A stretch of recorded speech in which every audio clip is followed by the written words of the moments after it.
Well, Steve, the Detroit Regional Chamber is out with its third State of Education report, measuring how well we're doing in training our citizens for jobs and for success in society.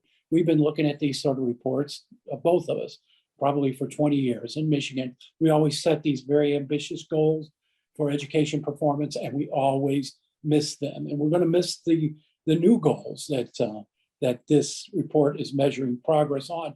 This idea of getting to 60% of post-secondary degrees or certificates by the year 2030. It's not going to happen. And coming out of the pandemic, we actually have fewer people enrolled in colleges than we did before. And we're not seeing a push toward re-enrollment. I think that's a very bleak finding for the future of our state.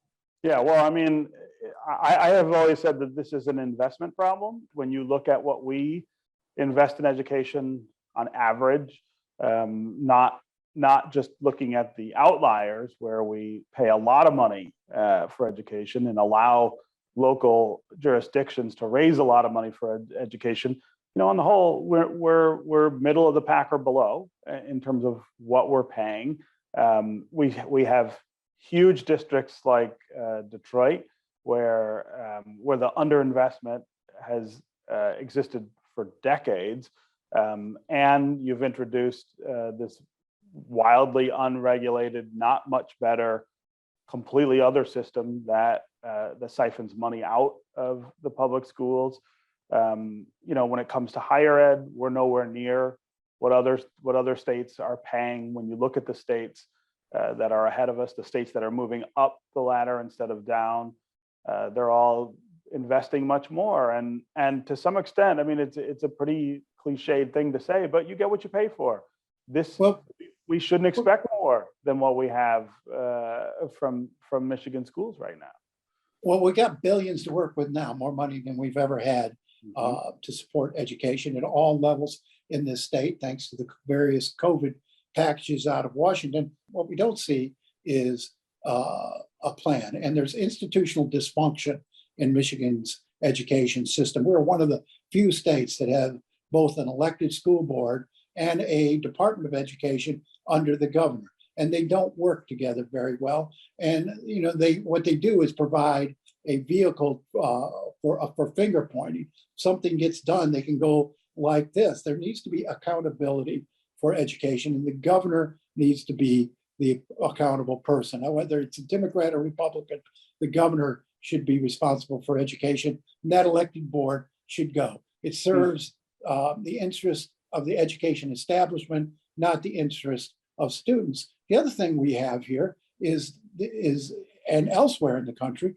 is higher education is getting prohibitively expensive, particularly in an era of high inflation where folks can't set aside the money they need to set aside to get their kids educated. And in any other product, if you will, when demand falls off like it is now, prices would fall. And I would guarantee you those 13 of 15 public universities who saw fairly significant declines in enrollment over the last couple of years aren't lowering tuition, they're raising tuitions. And we should be applying what we've learned over the pandemic in terms of virtual learning, distant learning, other uses of technology to lower the cost of an education. Because you got kids now signing up for a four-year college degree that's going to cost them $120,000, and they're going to come out making 40 grand a year. The return isn't apparent as it should be. At the higher ed level, we've built this series of fiefdoms really around the state. Look, I'm all in favor of the academic value of having independent colleges and universities instead of a system. But the economic value of it, I think, is really questionable. And this is a good reason. You've had a lot of our colleges and universities build up in a way that didn't make a lot of sense. How many med schools do we have right now in the state of Michigan? How many law schools? Those were not things that I think we necessarily needed. They were temporary demand because of certain bubbles, but anyone who forecasted out would say, this is a place that's not going to attract as many people Right. in the future, and so we shouldn't invest that kind of money in it.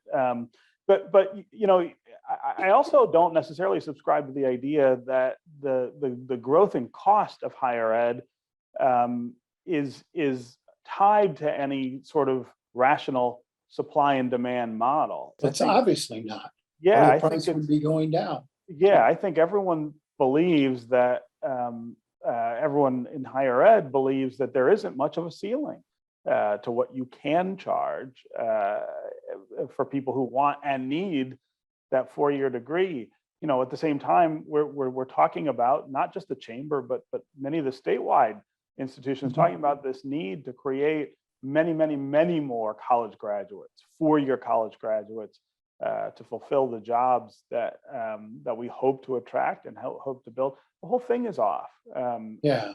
But, You have to invest differently, and but you have to invest more in K-12, I think. yeah, but this report, Steve, is also showing a familiar pattern in Michigan. As the economy improves, as prosperity comes back, people stop thinking about college, stop thinking about secondary training, go right into jobs, and that's what this this report is showing. That's good for them on the short term.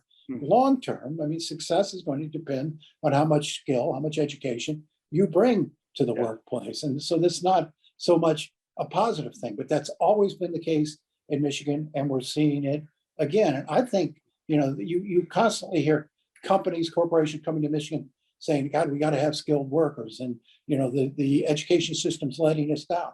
Of course it is, but that's been the case for decades now. They've got to take a bigger hand in training workers for the jobs they can't fill.